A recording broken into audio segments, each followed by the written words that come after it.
사람 앞뒤 사람 인사하겠습니다. 복 있는 사람이 됩시다. 은혜 받읍시다. 다 잘 될 것입니다. 다 지나갈 것입니다. 할렐루야. 오늘은 팔복의 7번째 화평하게 하는 자의 복에 대해서 같이 살펴보고자 합니다. 특별히 예수님께서 이 땅에 오셔서 많은 말씀을 주셨는데 그 첫 번째로 주님께서 설교하신 내용이 산상수훈이고 산상수훈의 첫 번째 나와 있는 말씀이 팔복입니다. 하나님 모세를 통해서 이스라엘 백성들을 출애굽하고 그들에게 계명과 율례와 법도 모세 오경의 말씀을 주셨고 그 오경의 가장 중요한 계명이 십계명인 것처럼 십계명을 이해해야 오경을 알 수 있고 모세 토라를 이해할 수 있는 것처럼 예수님의 팔복을 이해하지 못하면 예수님의 산상수훈도 이해할 수 없고 복음서의 내용들을 사실은 알 수 없는 거죠.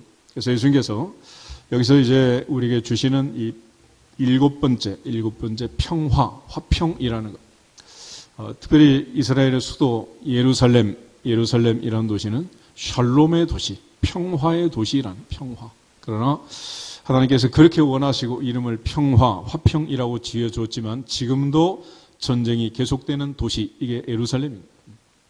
그러므로 우리가 이름만 겉만 번지르한 대접의 겉만 깨끗한 자가 아니라 마음 속이 깨끗해야 한다라고 지난번에 마음이 청결한 자에 대해서 살펴보고 예수님께 바리새인들을 책망했던 것처럼 평화도 가짜 평화, 거짓 평화, 불완전한 평화가 있습니다. 그런 걸 가리켜 팍스 로마나, 로마의 평화라고 하는 천년제국 로마가 이 땅에 있었지만 그들의 평화는 힘의 균형에 의한, 무력에 의한 그런 평화였기 때문에 드디어 한쪽 힘이 세지면 한쪽은 약해지는 것이고 평화는 깨진다. 결과적으로 그런 힘의 균형에 의한 평화. 근데 이게 한쪽으로 쏠리면 드디어 이제 평화가 깨지는 거예요. 대한민국의 평화도 결국은 마찬가지다. 남북 간의 긴장과 갈등도 한쪽이 월등하게 높아지면 균형이 깨지면 결국 전선이 불안해지는 것이고 정치라는 여당 야당도 한쪽이 너무 숫자가 많고 한쪽이 적으니까 결국은 평화가 깨지는 거예요. 우리의 삶에서 가장 지금 문제가 되는 게 뭐냐? 빈익빈 부익부라는 거예요.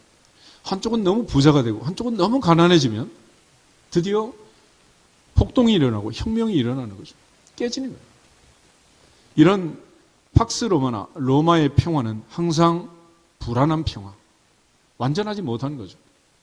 성경이 말하는 샬롬, 헬라어로는 에일레네라는 건데 이 평화, 평강이라는 거, 이거는 결국은 하나님의 평화, 하나님의 평강을 얘기하는 거고 하나님의 성품, 하나님의 완전하신 사랑, 완전한 공의처럼 이 평화도 원래 의미가 퍼펙트, 완전하다라는 뜻이 있습니다.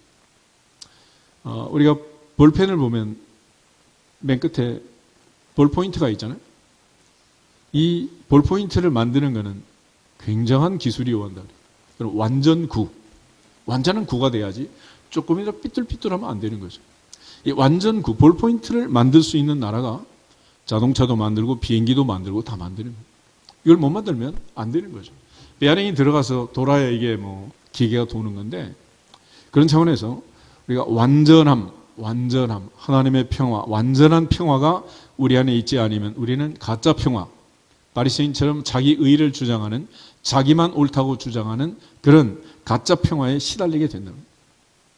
그래서 팔복은 이제 다시 한번 구조를 보면 심령이 가난한 자, 애통하는 자, 온유한 자, 의에 줄이고 목마른 자, 이 네 가지는 하나님 앞에서 하나님과의 관계에서 하나님을 사모하고 갈망하는 그들에게 하나님이 주시는 천국의 복이다. 그러므로 천국은 침노하는 자가 빼앗느니라 하신 말씀처럼 우리가 제비가 날아와서 처마 밑에 제비집을 짓고 먹이를 물어오고 어미가 오면 새끼들이 입을 벌리고 입이 찢어지라고 내게 달라고 막 아우성을 치잖아. 근데 그 중에 죽는 애가 있습니다. 입을 벌리지 않고 달라고 하지 않는 애.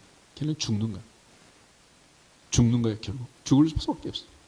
그처럼 하나님 앞에서 심령이 가난하다, 이 말은 내 절박한 상황을 가지고 절절한 마음으로 구걸하는 심정으로 하나님 앞에 은혜를 사모하는, 그렇게 할 때 하나님께서 은혜를 주신다는 거죠. 애통하는 자, 이것도 가장 가까운 사랑하는 사람이 세상을 떠났을 때 우는 그 슬픔으로 하나님 앞에 내 자신의 절박함, 내 자신의 처절함, 내 자신의 비천함을 보고 하나님께 애통하는 거예요. 그 정도로는 울어야 이게 되는 거지, 대충 울다 말다 안 주면 말지 뭐. 하나님께 실컷 기도하는 것처럼, 부르짖는 것처럼 소리만 지르고 결국은 안 주시면 나도 대책이 있나이다. 그럼 이건 뭐 아무것도 아닌 거죠. 그런 식으로 해서 되는 게 아니라는 거예요.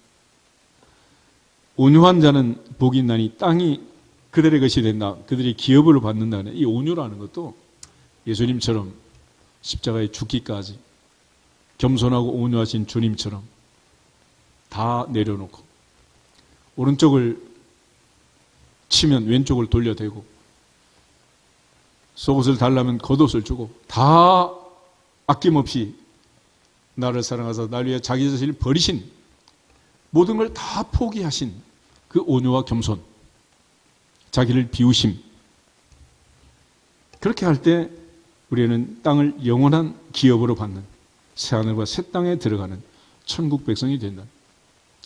하나님 앞에 의에 줄이고 목마른 자, 그야말로 배고픈 사람이 밥 투정하고 그럴 리가 없다. 시장의 반찬이란 말씀처럼 결국 배고픈 사람, 갈망하는 사람, 줄인 사람에게는 단 한 컵의 물이 그에게는 생명수가 됩니다.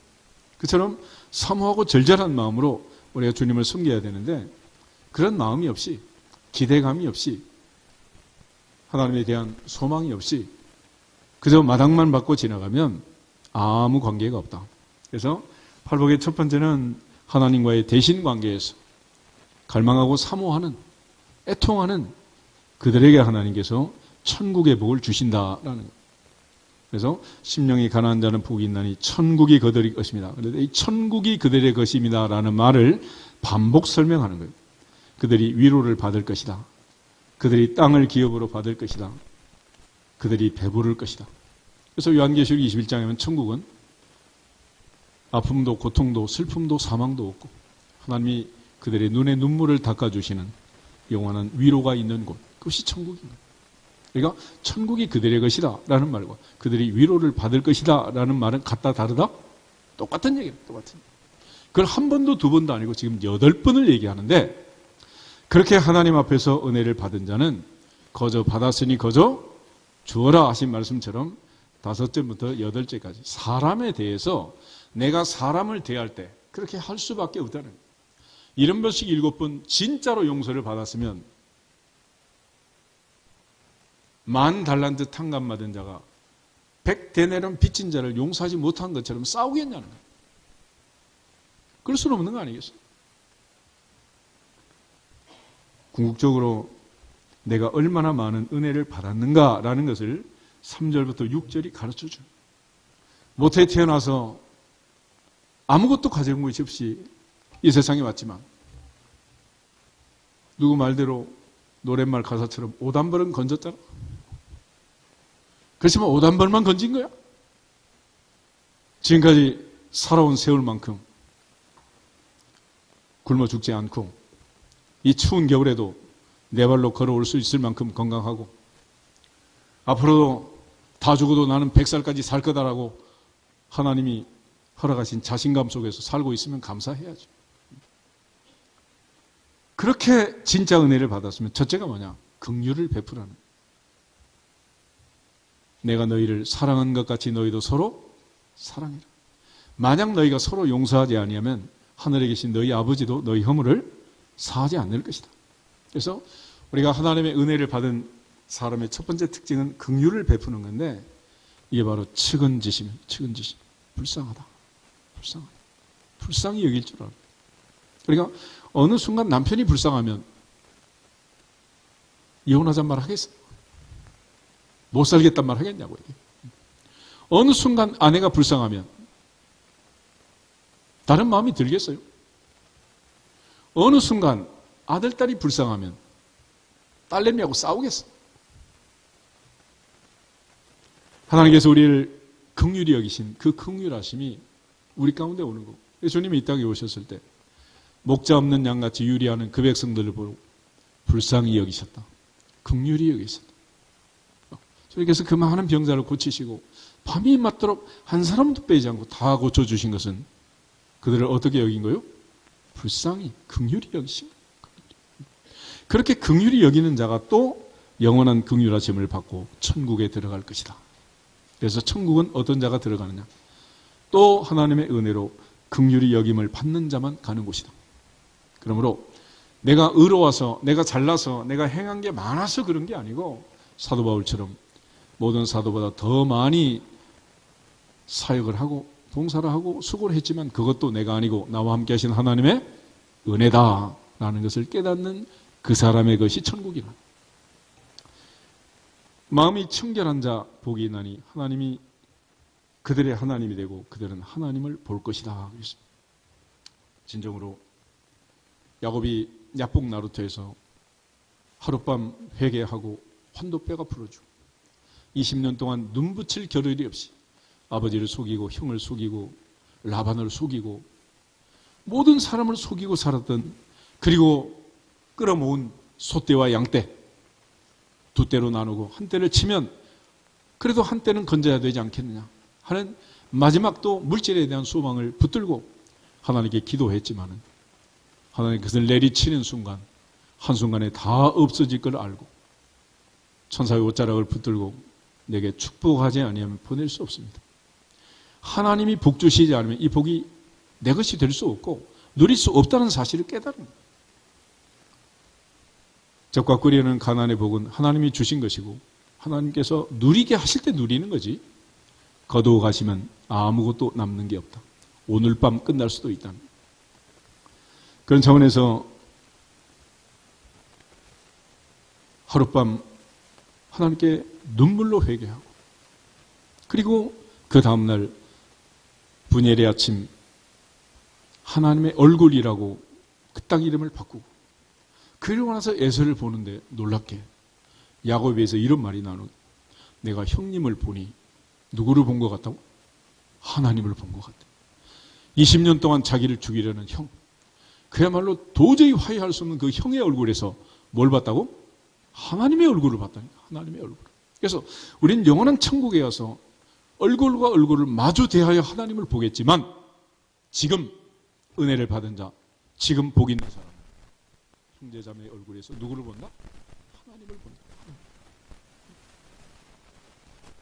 그래서 형제자매들이 모여서 명절에 보면 전부 다 언니는 엄마 닮고 동생은 아빠 닮고 다 닮았지 않았어요?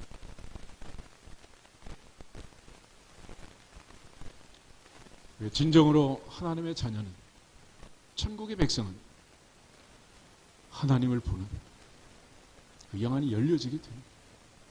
그 눈이 닫혀져 있으니까 만나는 사람마다 불편하고 갈등을 일으키고 원수 보듯이 하고 너만 없으면 참 좋겠다 이런 생각을 하는 거죠. 그렇지만 상대는 또 뭐라 그러겠어요? 반대로 생각하지 않겠어요? 그래서 애들 사고치고 경찰서 붙들려면 모든 엄마가 하는 말이 친구 잘못 만났대. 그럼 그 집 친구는 뭐라 그래요?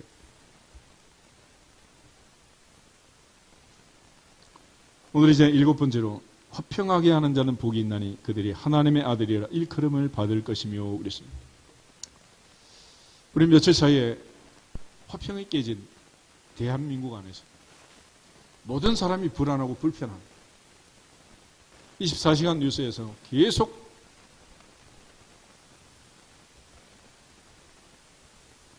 해결책이 없는, 끝도 없는 수렁에 빠진 이 나라의 상황을 생중계하면서 세계가 쳐다보는 희한한 드라마보다 더 드라마 같은 이상한 일들을 목도하고 그 드라마의 중심에 지금 우리 서 있습니다. 결국 주님께서 이 땅에 뭐하러 오셨느냐? 주님은 이 화평을 위해서 오셨다. 화평을 위해서. 인간이 죄짓고 가지고 엉겅퀴어 있는 세상으로 쫓겨나서 남편과 아내가 불화하고 형이 동생을 죽이고 서로 전쟁하는 이 전쟁 같은, 전쟁보다 더한 이 삶 속에서 하나님이 원하신 것은 우리에게 평화, 화평을 원하십니다. 그래서 이 화평, 샬롬이라는 것, 유대인에게, 히브리인에게 성경이 말하는 평화는 하나님의 완전함, 하나님의 온전하심 같이 너희도 온전하라 하신 그 완전한 평화를 얘기합니다. 그래서 평화는 인간 세상에서는 전쟁이 그쳤을 때 평화롭다. 여호수아 11장을 한번 찾아보겠습니다. 여호수아 11장.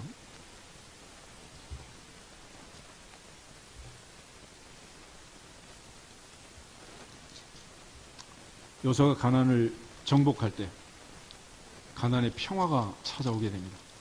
그게 언제냐? 11장 23절 한 절만 같이 읽겠습니다.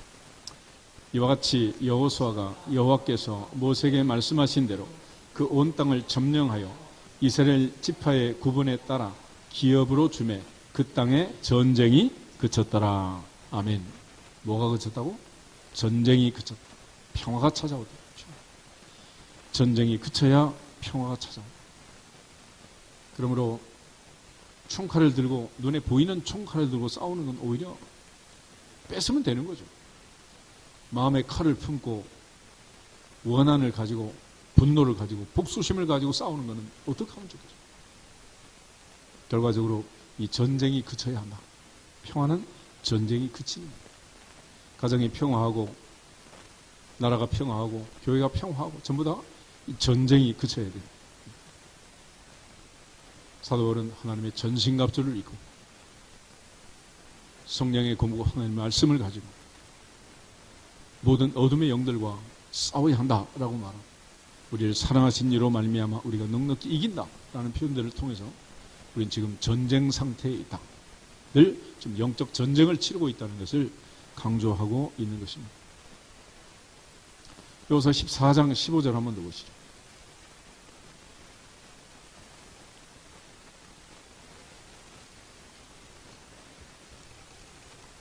14장 15절. 헤브론의 옛 이름은 기럇 아르바라. 아르바는 아낙 사람 가운데서 가장 큰 사람이었더라. 그리고 그 땅에 전쟁이 그쳤더라. 아멘. 아낙 자손 아히만과 세세와 달메. 민수기 14장에 보면 그들이 가서 보았던 그 거대한 장대한 족속들, 드디어 갈렙은 그들을 죽이고 전쟁을 멈추게 했다라고 말합니다. 전쟁은 언제 끝나나? 한쪽이 죽어야 끝나요. 죽어요. 그래서 바로가 홍해바다에 빠져 죽어야 전쟁이 끝나는 것이라. 전쟁이 끝나려면 한쪽이 죽어야 되는데 그렇게 쉽게 죽냔 말이에요. 그렇게 간단하게 끝날 일이 아닙니다. 그래서 가장 잘 싸우는 것은 윈윈이라고 하잖아요. 너도 이기고 나도 이기고. 근데 너도 죽고 나도 죽고 죽기 아니면 살기로 그냥 끝까지 너 죽고 나 죽자. 그러면 죽어야지. 방법이 있겠어요?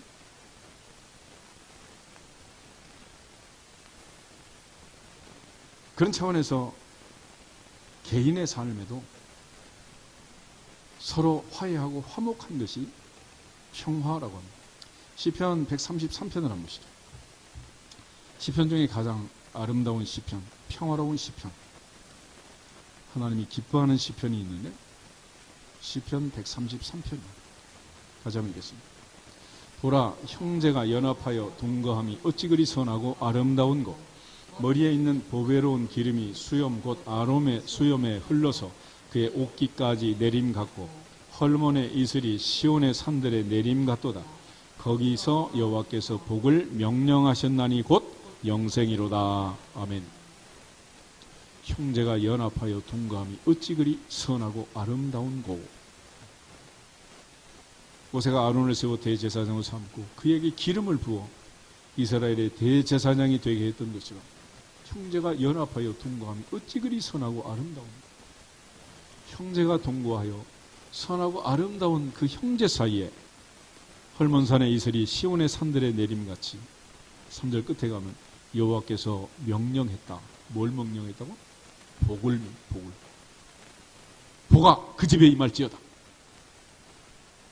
싸우는 집에, 다투는 집에, 화평이 깨진 집에 복이 올 수는 없는 거예요.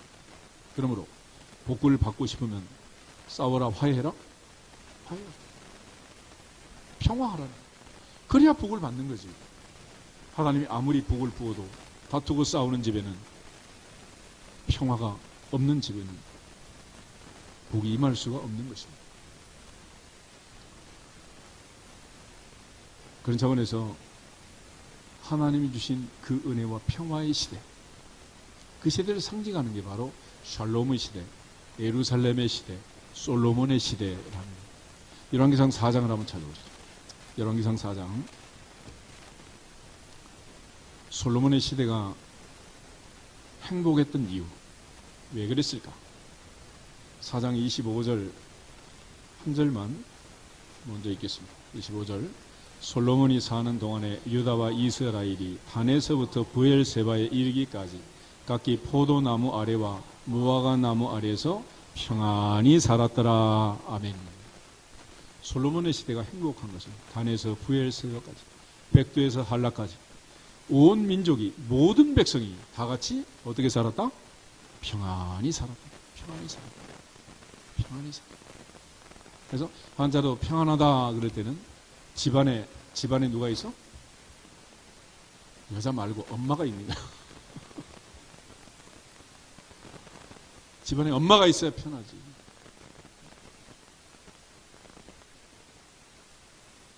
엄마가 집안에 없을 만큼 삶이 힘들어집니다. 평화 깨집니다. 솔로몬의 시대, 단에서 브엘세바까지 모두 다 포도나무 아래, 무화과 나무 아래 평안히 살던 그 시대, 그게 바로 솔로몬의 시대였다. 그래서 솔로몬의 시대는 왜 그렇게 평화로웠느냐? 29절 30절 두 절 한번 보겠습니다. 하나님이 솔로몬에게 지혜와 총명을 심히 많이 주시고 또 넓은 마음을 주시되 바닷가에 모래같이 하시니 솔로몬의 지혜가 동쪽 모든 사람의 지혜와 애굽 모든 지혜보다 뛰어난지라. 아멘. 우리가 기도해야 할 기도 제목은 이거예요. 하나님이 솔로몬에게 지혜를 주신 것처럼 너 중에 누구든지 지혜가 부족하거든 모든 사람에게 후히 주시고 꾸짖지 아니하시는 하나님께 구하라 그리하면 주시리라 하신 말씀처럼 나라가 평안하기를 원하면 대통령의 지혜를 주시옵소서. 국회가 평안하기를 원하면 국회의원 300명의 주여 지혜를 주시옵소서. 내가 사는 양천구가 평안하려면 양천구청장에게 특별히 지혜를 주셔서 예산 집행을 잘하고 구정을 잘 다스리면 되지 않겠어요? 내가 사는 내 가정이 편하기를 원하면 사랑하는 부모, 형제, 자매, 아들, 딸, 손자, 손녀에게 지혜를 주시고 특별히 남편에게, 아내에게 지혜를 주시옵소서. 아멘. 하나님이 지혜를 주셔야 되는 거예요. 그래서 이스라엘 역사를 보면 아합과 이세벨처럼 아주 악당들이 등장할 때가 있습니다. 그때는 언제냐? 백성들이 단과 베델에 금송아지를 만들고 우상을 섬기고 하나님을 모른다, 잊어버리고 여호와의 목전에서 악을 행하던 그 시대는 하나님께서 악당 같은 왕을 세우는 거예요. 악당은 악당으로 잡아야지 뭐. 조폭은 조폭이 때려잡는 거지. 방법이 뭐가 있겠어요? 그래서 어떤 지도자가 세워지냐는 그 지도자의 문제가 있지만 정작은 그 땅에 사는 백성들에게 문제가 있는 그들의 영적 상태에 따라서 하나님께서 세우기도 하고 폐하시기도 하고 그들의 삶이 평안하게 하고 안전하기도 하는데 솔로몬의 시대는 한 사람 솔로몬으로 인해서 모든 사람이 어떻게 살았다고? 평안히 살았다. 그냥 하나님께서 지혜를 거두어 가시면 접신녀를 찾아다니고 사울 왕처럼 어리석은 짓을 하고 그 나라를 말아먹는 거예요. 우리 모두가 하나님 앞에서 하나님을 두려워하는 지혜란 게 뭐냐? 하나님을 경외하고 하나님을 두려워하는 거예요. 사람을 두려워하는 게 아니고 하나님만 두려워하는 것이다. 아멘? 그런 측면에서 다윗은 전쟁은 누구한테 속했다? 여호와께 속했다. 그러므로 골리앗을 두려워하지 말고 누굴 두려워해라? 하나님을 두려워하는 하나님을. 그런데 사울과 3천의 군사는 골리앗이 두려워가지고 아무것도 못하고 있는 거예요. 골리앗이 두렵기는 뭐가 두렵냐는. 너는 칼과 창과 단창으로 내게 오지만 나는 내가 모욕하는 만군의 여호와의 이름으로 내게 가노라. 할렐루야. 만군의 여호와의 이름 예수 그리스도의 이름으로 어둠의 영을 물리치고 승리가 보장되는 싸움에서 반드시 승리하기를 주의 이름으로 축복합니다. 사람을 두려워하지 말라는 거예요. 사람을 두려워하지 말고 사람을 무서워하지 말고 아무리 사람의 마음으로 자기에게 계획해도 걸음을 인도하신 분은 여호와시니라. 아침 일찍 일어나고 저녁에 늦게 눕고 수고의 떡을 먹으면 수고를 해도 여호와께서 집을 세우지 아니하시면 세우는 자의 수고가 헛되고 여호와께서 성을 지키지 아니하시면 파수꾼에 깨어 있음도 허사라고 했습니다. 우리 모두가 하나님이 주신 은혜 안에서 이 평화의 복을 누리기를 주님의 이름으로 축복합니다. 그래서 구약에서는 이 평화를 위해서 여리고를 정복하고 아말렉을 무찌르고 그래서 모세가 손을 들면 이스라엘 이겨 3을 내면 아말렉이 이기는 거예요. 믿음의 사람 다윗을 통해서 골리앗을 물리치고 어디로 가든지 이기게 하신 것입니다. 그러나 이제 신약에서는 그렇게 전쟁으로 다투고 싸워서 이기는 게 아니라 평화하라고 얘기합니다. 고린도후서 5장을 한번 찾아보겠습니다. 고린도후서 5장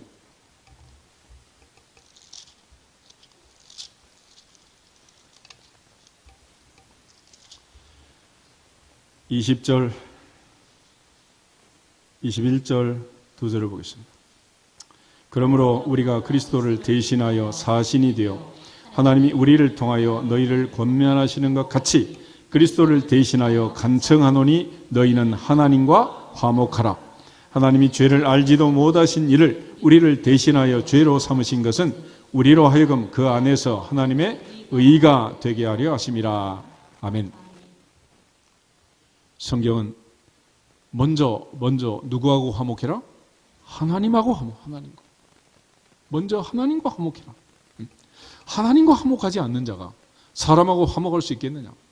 그럼 불가능한 거죠. 에베소서 2장을 한 번 더 보겠습니다. 에베소서 2장 15절에서 19절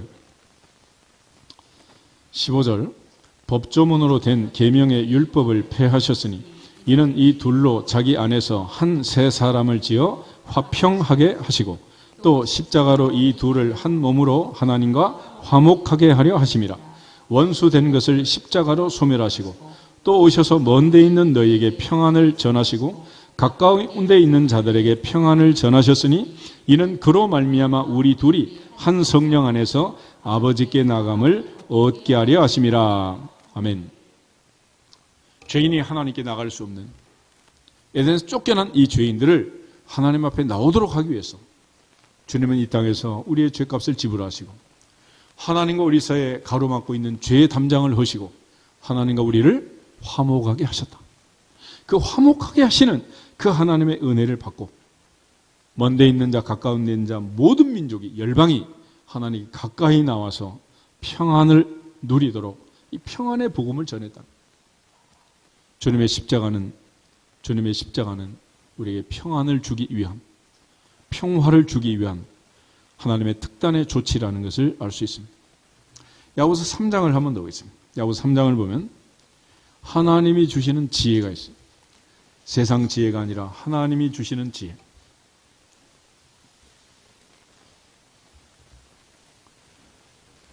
세상 지혜는 어떤 거냐? 15절, 16절 먼저 두 절을 보겠습니다. 이러한 지혜는 위로부터 내려온 것이 아니요 땅 위의 것이요 정욕의 것이요 귀신의 것이니 시기와 다툼이 있는 곳에는 혼란과 모든 악한 일이 있음이라. 아멘. 이거는 가짜 평화, 힘에 의한 자기 주장을 할 때 이런 일이 생기는 거예요. 그렇지만 하나님께서 주시는 지혜를 구하면 무슨 일이 벌어지냐? 17절, 18절 오직 위로부터 난 지혜는 첫째 성결하고 다음에 화평하고 관용하고 양순하며 긍휼과 선한 열매가 가득하고 편견과 거짓이 없나니 화평하게 하는 자들은 화평으로 심어 의의 열매를 거두느니라. 아멘. 하나님이 주시는 지혜, 위로부터 난 지혜를 얻으면 내 마음이 평안하고 다른 사람을 평안하게 하고 내 집안이 화평하고 다른 사람들을 화평하게 하는 그런 일이 벌어진다는. 그래서 솔로몬의 시대, 평화의 시대, 그 이름이 그 이름이 솔로몬 아니야? 평화. 샬롬이야, 샬롬. 평화라는 이름의 왕이 평화의 도대에서 12지파를 다스리던 그때 모든 백성은 평화를 누린 것입니다. 그 평화는 누가 주신 거냐? 하나님이 주신 것이고, 하나님이 솔로몬에게 지혜를 구할 때 그에게 지혜를 주심으로써 그는 그 지혜로 자신이 평안하고 모든 사람이 평안하도록 한 거예요. 그런 차원에서 우리 모두가 다 하나님의 보좌 앞에서 이 평화를 누리고 평안을 누리기를 축복합니다. 구약은 전쟁을 치러서 상대를 죽여서 가나안 족속을 진멸해서 평화를 얻으려고 했지만은 그렇게 평화를 얻을 수 있는 게 아니라는 거예요.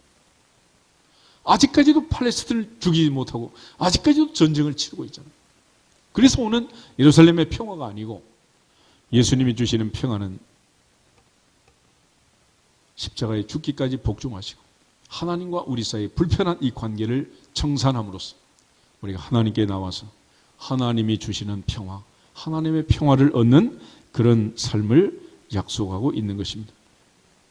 그런 차원에서 구약은 전쟁을 통한 평화지만 신약은 하나님의 지혜로 평화하고 평화를 누려라, 그렇게 말하는 거예요. 하나님의 질서, 하나님의 질서는 한마디로 평화, 하나님의 완전한 질서는 평화입니다. 왜 도로에 가면 수없이 많은 신호등을 달았잖아요. 그건 뭐 하려고 단 거예요? 질서를 유지하기 위해서. 질서 유지를 위해서 빨간 신호등, 파란 신호등, 신호등을 달고 건널목 신호등을 만든 거 아니겠어요? 이 신호를 지키지 않으면 평화가 깨지고 당장 대형 사고가 나고 문제가 생기는 거예요. 마찬가지로 하나님의 평화, 이 평화를 위해서 주님은 이 땅에 오신 것입니다. 그래서 하나님은 무질서의 하나님이 아니라 질서의 하나님이고 하나님은 화평의 하나님이다. 고린도 전서 14장을 한번 찾아보시죠. 고린도 전서 14장 33절. 사도 바울은 고린도 교회, 무질서한 교회, 바울파, 아볼로파, 게바파 계속 싸우고 다투는 그들에게 하나님의 성품을 얘기합니다. 33절 한 절만 보겠습니다. 하나님은 무질서의 하나님이 아니시오 오직 화평의 하나님이시니라. 아멘. 하나님의 질서는 뭐다? 화평이다. 화평. 하나님이 폴리스가 돼가지고 교통정리를 하면 뭐가 온다? 평화가 온다. 화평이 온다. 그렇지만 사람이 자기 유익을 위해서 각기 자기 오른 대로 자기 소견대로 자기 주장만 하면 평화는 깨지고 만다는. 주님이 이 땅에 오실 때 선지자 이사야는 메시아 예언을 합니다. 장차 메시아가 오면 이러한 하나님의 질서, 하나님의 평화가 이루어지고 그 평화 속에서 하나님의 나라가 이루어진다라고 얘기해요. 이사야 11장 다시 한번 보겠습니다. 오늘 아침에도 봤었는데 이사야 11장. 아침에 봤는지 안 봤는지 잘 모르겠지. 6절에서 9절 다시 읽겠습니다. 10,000번을 읽어도 생각이 안 나니까 읽고 또 읽어야죠. 6절.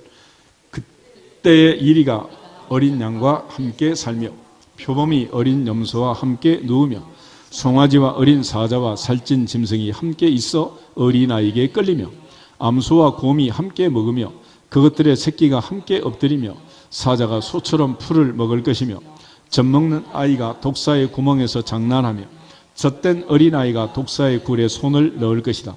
내 거룩한 산 모든 곳에서 해됨도 없고 상함도 없을 것이니 이는 물이 바다를 덮음같이 여호와를 아는 지식이 세상에 충만할 것임이니라. 아멘. 하나님을 아는 지식, 지혜가 충만하게 되면 동물농장도 평화의 농장이 된다는 거예요. 아멘. 그런데 평화로운 나라도 하나님을 아는 지식이 없으면 다 동물농장으로 바뀌는 거죠. 이 무서운 사자와 곰과 암곰이 표범이 전부 다 어린아이에 이끌리고 애가 독사의 구멍에 장난을 쳐도 물지 않는 그런 나라. 이건 오직 하나님이 다스리는 하나님의 평화가 임할 때만 가능하다. 그러므로 하나님이 평화를 주시면, 하나님이 은혜를 주시면, 하나님께 평화를 구하면, 특별히 이 모든 일을 해서 하나님께 솔로몬처럼 지혜를 구하면 하나님께서 평안의 복을 주실 줄로 믿습니다. 그러므로 남편이 지혜롭고 아내가 지혜로우면 가정이 평안하고 부모가 지혜롭고 자녀가 지혜로우면 대대로 평안하고, 온 교회가 하나님 앞에 성령 충만하고 지혜롭고 하나님을 경외하고 두려워하면 교회 생활이 평안하고, 특별히 이 나라의 대통령부터 4천만 5천만 어린아이까지 하나님이 지혜를 주시면 솔로몬의 시대가 이 땅에 임할 줄로 믿습니다. 하나님의 지혜, 그 지혜로 오는 거지. 하나님 아는 지식이 세상에 충만해야 물이 바다를 덮음같이 4천만 5천만을 덮고 평안한 밤이 되는 거지. 그러지 않으면 단 한순간도 평안할 수가 없다라는 것입니다. 그런 차원에서 예수님 당시에도 유대인들은 이방인을 경멸하고 모두 다 힘으로만 눌러 그들을 물리치려고 생각을 한 거예요. 그렇지만 예수님께서는 가나안 정복처럼 그렇게 총칼 들고 오신 게 아니고 아들을 낳으니 이름을 예수라 하나 이는 그가 자기 백성을 저희 죄에서 구원할 자다. 주님은 그들의 죄값을 지불하러 오셨고 주님은 십자가의 죄값을 지불하심으로 우리에게 은혜와 복을 주신 줄로 믿습니다. 이처럼 주님께서 이 땅에 태어나신 그날 천군 천사가 찬송을 불렀어요. 왜 그랬느냐? 이제 진짜가 왔다는 게 진짜. 찐이 왔다. 누구냐? 누가복음 1장 보세요. 누가복음 2장. 누가복음 2장. 누가복음 2장 11, 12, 13, 14 네 절을 보겠습니다. 오늘 다윗의 동네에 너희를 위하여 구주가 나셨으니 곧 그리스도 주시니라.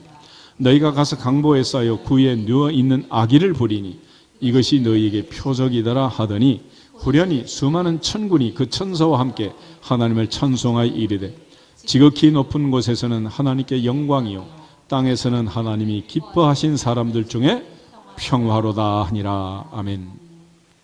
지극히 높은 곳에서는 하나님께 영광, 땅에서는 하나님이 기뻐하신 사람들 중에 평화로다. 주님은 이 땅에 태어나는 순간부터 주님의 역사적 사명은 이 땅에 뭘 주시는 거다? 평화를 주시는 거다. 그래서 하늘의 천군이 천사가 이 찬송을 하는 거예요. 드디어 이 평화를 주실 분이 아기가 우리에게 태어났다라고 얘기를 하는 거죠. 주님께서 종려주일에 예루살렘에 들어가십니다. 이제 십자가 지시고 한 주간 후에는 돌아가시는 거예요. 그런데 그 주님이 예루살렘을 보면서 우셨다 그래요. 누가복음 19장을 한번 보겠습니다. 누가복음 19장 41절에서 44절을 같이 한번 보겠습니다.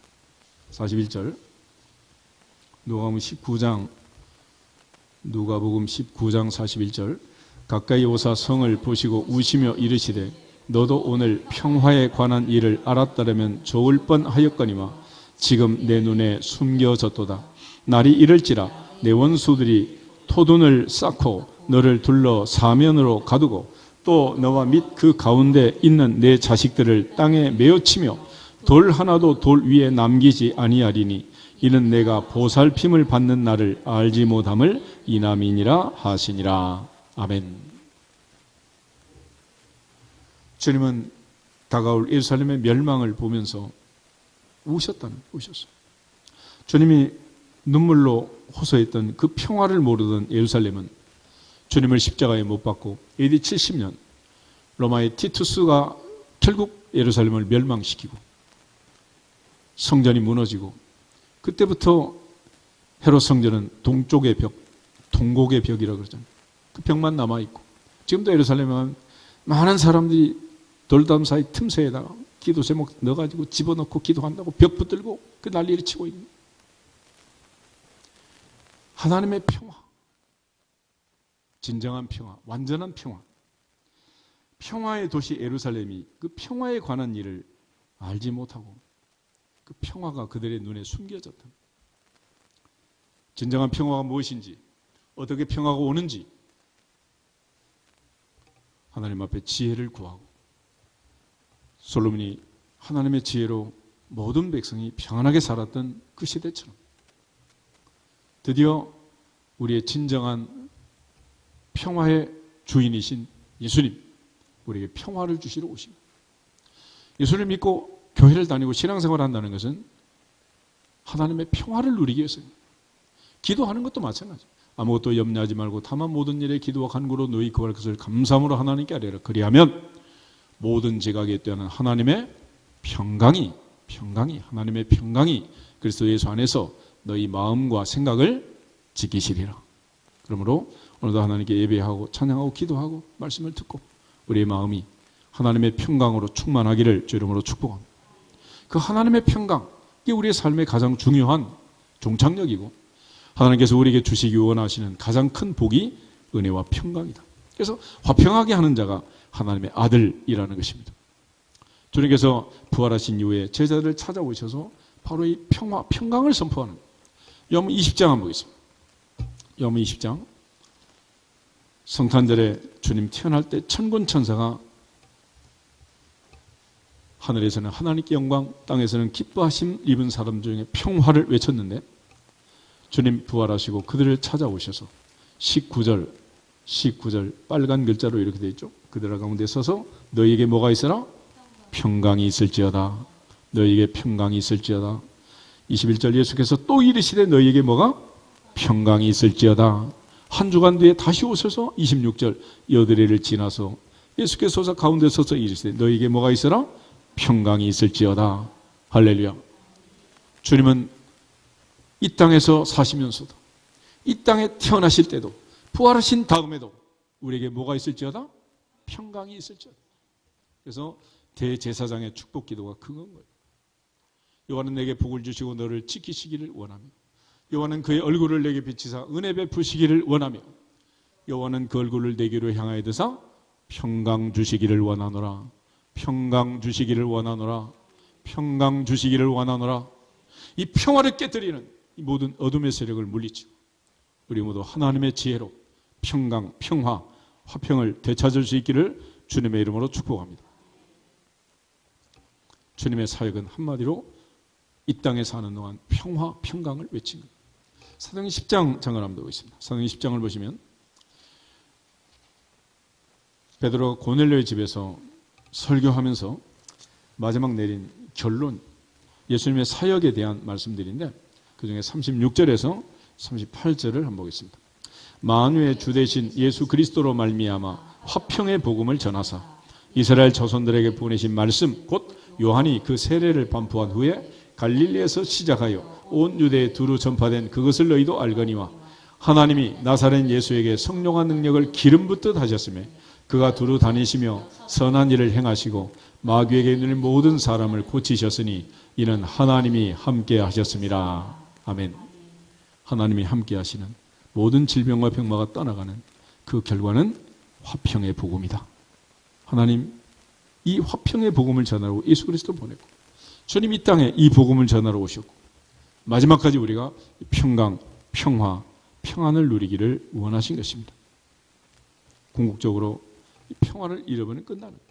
그래서 이처럼 하나님 앞에서 화목의 은혜를 받고 또 다른 사람과 화목하게 하는 자, 화목하게 하는 자, 화평하게 하는 자, 복이 있다. 복이 있도다. 화평하게 하는 자요. 화평한 자, 화평을 누리는 자 아니라 한 걸음 더 나가서 화평하게 하는 자. 화평하게 하는 자는 내가 먼저 하나님과 화목하고 또 다른 사람에게 이 화목의 복음을 전해서 저 앞으로 인도하는 자, 그들은 복이 있도다. 왜냐하면 그들이 바로 하나님의 아들이라, 하나님의 딸이다, 하나님의 자녀라는 것입니다. 성경에서 가장 중요한 언약의 본질이 있습니다. 구약은 내가 그들의 하나님이 되고 그들은 내 백성이 된다 그랬어요. 그런데 신약에서는 업그레이드 시켜서 나는 너희 아버지가 되고 너희 내 자녀가 된다 그랬어요. 하나님 믿는 모든 자녀들에게 주시는 권세는 영접하는 자, 고가들이 믿는 자들이 하나님의 자녀가 되는 뭐 주신다? 권세 주신다. 그 권세는 최종적으로 무슨 권세냐? 로마서 8장 한번 보세요. 로마서 8장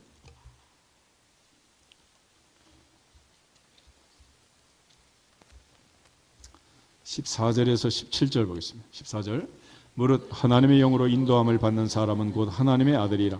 너희는 다시 무서워하는 종의 영을 받지 아니하고 양자의 영을 받았으므로 우리가 아빠 아버지라고 부르짖느니라.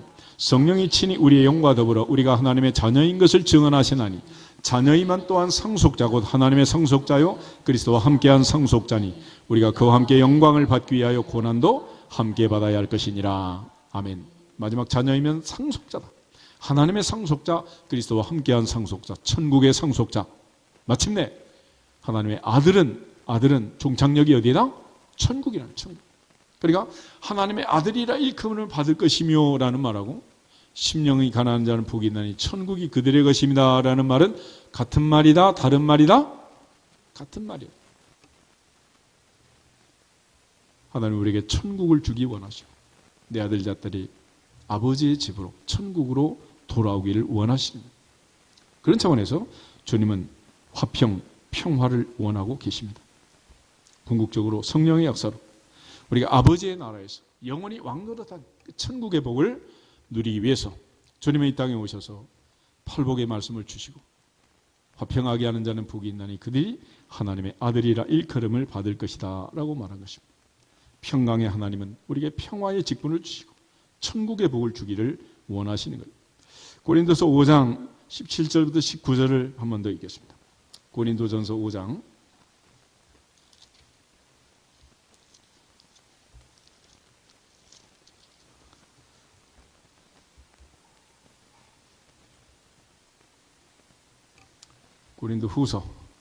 5장 17, 18, 19 고린도후서 5장 17절 그런즉 누구든지 그리스도 안에 있으면 새로운 피조물이라 이전 것은 지나갔으니 보라 새 것이 되었도다. 모든 것이 하나님께로부터 났으며 그가 그리스도로 말미암아 우리를 자기와 화목하게 하시고 또 우리에게 화목하게 하는 직분을 주셨으니 곧 하나님께서 그리스도 안에 계시사 세상을 자기와 화목하게 하시며 그들의 죄를 그들에게 돌리지 아니하시고 화목하게 하는 말씀을 우리에게 부탁하셨느니라. 아멘. 십자가의 벌로 우리를 구속하시고 하나님의 자문여 삼으신 그 하나님께서 하나님의 자녀된 우리에게 주신 직분 중에 가장 중요한 직분, 바울은 여기서 화목하게 하는 직분, 화목하게 하는 직분을 주셨다 그랬습니다. 그러므로 목사의 직분, 장로의 직분, 권사의 직분, 시무집사 모든 하나님의 일꾼들의 귀한 직분의 가장 중요한 포인트는 내가 가는 모든 곳에 내가 속한 모든 공동체를 어떻게 해라? 화목하게 해라. 화목하게. 그게 우리 직분이라. 직분. 둘이 만나는 가정을 이룰 때도 화목하게 하는 게 각자의 사명입니다. 아들, 딸 낳고 자녀를 키우고 사는 가정에서도 우리의 가장 중요한 직분은 서로 뭐하게 하는 거다? 화목하게 하는 거다. 왜냐하면 태초부터 어둠의 세력들은 사탄은 에덴 동산에 틈나는 그 옛 뱀, 마귀, 용은 지금도 화목을 깨뜨리고 남편과 아내 사이, 형제와 자매 사이, 부모와 자녀 사이, 며느리와 시어머니 사이 모든 사람 사이에 이 평화를 깨뜨리는 거예요. 하나님이 주신 그 은혜 안에서 대한민국이 평안하도록 이 땅에 있는 모든 죄 백성들의 삶이 평안하도록 특별히 정치가 안정되고 경제가 회복되고 죄 백성들이 힘들지 않도록 특별히 바벨론의 포로로 잡혀간 이스라엘 백성들에게 그 땅이 평안하도록 기도해라. 원수의 나라, 자기를 멸망시킨 포로로 잡아간 그 나라가 평안하도록 기도해라 그랬어요. 왜냐하면 그래야 포로 생활하는 너희가 평안하다. 결국 나라를 위해서, 민족을 위해서, 국가를 위해서 또 남편을 위해서, 아내를 위해서, 자녀를 위해서 기도하는 모든 것이 결국은 마지막에 누구의 평안을 위해서? 나의 평안이 나의 평안. 아멘? 그러므로 하나님이 무엇보다도 내게 먼저 지혜를 주시고 그 지혜로 하나님과 화목하고 내가 받은 그 화목의 은혜, 화목의 복을 누리고 또 다른 사람을 하나님과 화목하게 하는 직분을 감당할 수 있기를 주의 이름으로 축복합니다. 우리 아버지 하나님 인사하고 기도하겠습니다. 화목의 직분을 잘 감당합시다. 할렐루야. 다시 주 예수 그리스도의 이름으로 화평할지어다 선포하게 되겠습니다. 주 예수 그리스도의 이름으로 화평할지어다. 화평할지어다. 화평할지어다.